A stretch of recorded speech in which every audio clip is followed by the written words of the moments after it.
Hello, everyone. Today, we are going to discuss Semester 1 Basic Science Courses, BAO Chemistry I. Thank you, Professor Nikita. This subject is the backbone of basic science courses and helps students connect theory with real-world. আমাদের চারপাশে পরমাণু আর অণুর এক অদৃশ্য জগৎ আছে যেখানে তারা অনবরত নিজেদের মধ্যে কথা বলে চলেছে কিন্তু সেই ভাষাটা আমরা খালি কানে শুনতে পাই না আচ্ছা স্পেকট্রোস্কোপি হলো ঠিক সেই জাদুর চশমার মতো যা আমাদের এই লুকানো জগতের ভাষাটা বুঝতে সাহায্য করে চলুন এই রহস্যময় জগতের গভীরে ঢোকা যাক কি ভাবছেন সব বড় বড় প্রশ্নের উত্তর কিন্তু একটাই শক্তিশালী কৌশলের মধ্যে লুকিয়ে আছে আর সেটাই হলো স্পেকট্রোস্কোপি এই আলোচনার মাধ্যমে আমরা সেই সব রহস্যের সমাধান করব যা খালি চোখে দেখা প্রায় অসম্ভব এই পুরো আলোচনায় আমরা ধাপে ধাপে এগুব প্রথমে বুঝব এর মূল ধারণাটা ঠিক কি তারপর দেখব অণুগুলো আলোর সাথে কিভাবে নাচে আর সবশেষে এর কিছু অসাধারণ প্রয়োগ নিয়েও কথা বলবো তাহলে শুরু করা যাক একদম গোড়া থেকে এই যে আমরা স্পেকট্রোস্কোপি বলছি এটা আসলে কি খুব সহজ কথায় বললে এটা হলো আলোর সাহায্য নিয়ে পদার্থের ভেতরের খবর জানার একটা উপায় ব্যাপারটা অনেকটা এই রকম ভাবুন একটা প্রিজম যেমন সূর্যের সাদা আলোকে ভেঙে সাতরঙার রামধনু তৈরি করে ঠিক তেমনি একটা স্পেকট্রোস্কোপার আলো আর অণুর মধ্যেকার কথাবার্তাকে ভেঙে একটা স্পেকট্রাম বা বর্ণালী তৈরি করে আর সেই বর্ণালী দেখেই আমরা অণুটার গঠন সম্পর্কে সব তথ্য পেয়ে যাই এর পেছনের মূল নীতিটা কিন্তু খুব সহজ প্রত্যেক ধরনের আলোর শক্তি আলাদা আর সেই বিভিন্ন শক্তি অণুর ওপর এক এক রকম প্রভাব ফেলে ঠিক যেমন বিভিন্ন সুরের গান আমাদের মনে বিভিন্ন ভাব জাগায় তাই না দেখুন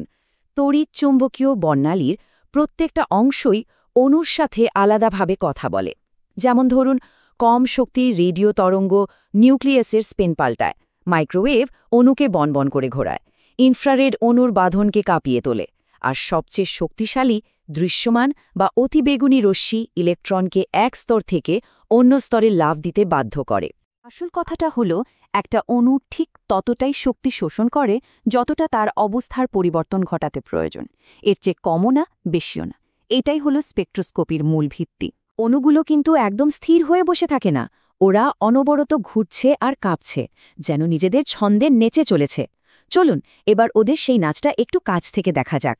এই ব্যাপারটা বুঝতে দুটো সহজ উপমা খুব কাজে দেবে অণুর ঘূর্ণনটা অনেকটা লাট্টুর মতো আর ওর রাসায়নিক বাঁধনগুলোর কাঁপুনি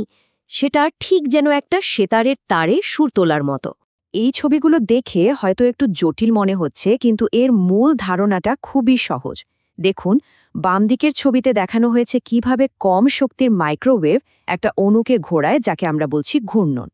আর ডান দিকের ছবিতে একটু বেশি শক্তির ইনফ্রারেড আলো অণুর বাঁধনকে কিভাবে কাঁপাচ্ছে যা হলো কম্পন অর্থাৎ ঘূর্ণন আর কম্পন দুটো আলাদা শক্তির কারণে হয় তাহলে সংক্ষেপে বললে ঘূর্ণন স্পেকট্রোস্কোপি মাইক্রোওয়েভ ব্যবহার করে আমাদের অণুর গঠন মানে বাঁধনের দৈর্ঘ্য আর কোণ কেমন তা বলে দেয় আর অন্যদিকে কম্পন স্পেকট্রোস্কোপি ইনফ্রারেড ব্যবহার করে বাঁধনের শক্তি আর তাতে কি কি কার্যকরী গ্রুপ আছে সেই খবরটা দেয় হ্যাঁ একদম ঠিক এর জন্য প্রয়োজন ইনফ্রারেড আলো যা অণুর বাঁধনগুলোকে কাঁপানোর জন্য একদম সঠিক পরিমাণ শক্তি বহন করে চলুন এবার আরও একটু বেশি শক্তির জগতে যাওয়া যাক ঘূর্ণন আর কম্পনের থেকে অনেক বেশি শক্তি দিলে অণুর ভেতরে কি হয় তখন শুরু হয় ইলেকট্রনের আসল খেলা ভাবুন তো ইলেকট্রনগুলো একটা মইয়ের বিভিন্ন ধাপে থাকে যখন যথেষ্ট শক্তিশালী আলো যেমন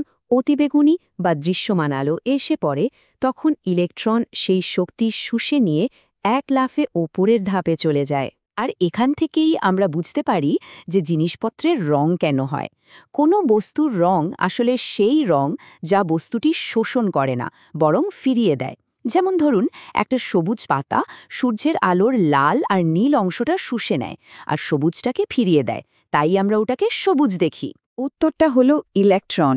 এই উচ্চ শক্তির আলো সরাসরি ইলেকট্রনকে প্রভাবিত করে আর তাকে একটা উচ্চ শক্তি স্তরে পাঠিয়ে দেয় ইলেকট্রনিক স্পেকট্রোস্কোপির একটা বিশেষ আর খুব মজার রূপ হল ফ্লুরোসেন্স এখানে ব্যাপারটা আরও এক ধাপ এগিয়ে যায় অণু শুধু আলো শোষণই করে না, বরং নিজেই আলো ছড়াতে শুরু করে। প্রক্রিয়াটা খুব সহজ। প্রথমে অণুটা অতিবেগুনি রশ্মির মতো উচ্চ শক্তির আলো শোষণ করে, তারপর সামান্য একটু শক্তির তাপ হিসেবে হারিয়ে ফেলে, আর শেষে বাকি শক্তিটা কম শক্তির দৃশ্যমান আলো হিসেবে ছেড়ে দেয়। আর ঠিক তখনই আমরা বস্তুটাকে উজ্জ্বল বা দ্যুতিময় দেখি। এর সবচেয়ে বড় প্রয়োগ হল চিকিৎসা বিজ্ঞানে। ফ্লোরোসেন্স ব্যবহার করে ডাক্তাররা শরীরের ভেতরের ক্যান্সার কোষের মতো ক্ষতিকারক কোষগুলোকে আলাদাভাবে চিহ্নিত করতে পারেন, যা সাধারণ আলোতে দেখাই যেত না। ভাবুন একবার, এটা কত বড় একটা আবিষ্কার। এবার আমরা স্পেকট্রোস্কোপির এমন একটা প্রয়োগ দেখব যা হয়তো আমাদের অনেকেরই খুব চেনা, এমআরআই। এর পেছনের মূল নীতিটা হল নিউক্লিয়ার ম্যাগনেটিক রেজোনেন্স বা এনএমআর। পরমাণুর নিউক্লিয়াসগুলোকে ভাবুন হাজার হাজার ছোট কম্পাসের কাঁটার মতো। এনএমআর যন্ত্রের শক্তিশালী চৌম্বক এই সব কাঁটাকে একই দিকে ঘুরিয়ে দেয়। এরপর একটা কম শক্তির রেডিও তরঙ্গ দিয়ে তাদের আলতো করে একটা টোকা দেওয়া হয়। যখন তারা আবার আগের জায়গায় ফিরে আসে, তখন এক ধরনের সংকেত পাঠায়, আর সেই সংকেত বিশ্লেষণ করেই অণুর গঠন জানা যায়। আর এমআরআই হল এই এনএমআর কৌশলেরই একটা বিশাল সংস্করণ।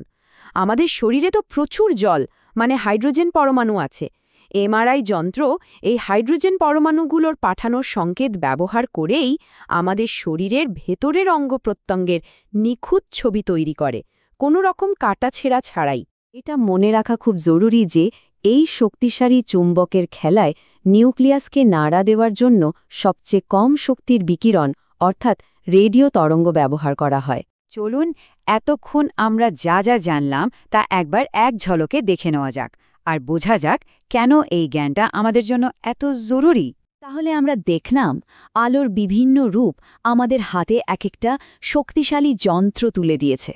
মাইক্রোওয়েভ দিয়ে অণুর গঠন জানা যায়, ইনফ্রারেড দিয়ে কার্যকরী গ্রুপ চেনা যায়, দৃশ্যমান আলো দিয়ে রং বোঝা যায়, ফ্লুরোসেন্স দিয়ে মেডিকেল ইমেজিং করা হয়, আর রেডিও তরঙ্গ দিয়ে এমআরআইয়ের মতো অসাধারণ কাজ হয়। দেখুন, স্পেকট্রোস্কোপি শুধু পাঠ্য বইয়ের একটা অধ্যায় নয়, এটা আধুনিক চিকিৎসা বিজ্ঞান থেকে শুরু করে জ্যোতির্বিজ্ঞান পর্যন্ত সব কিছুর ভিত্তি।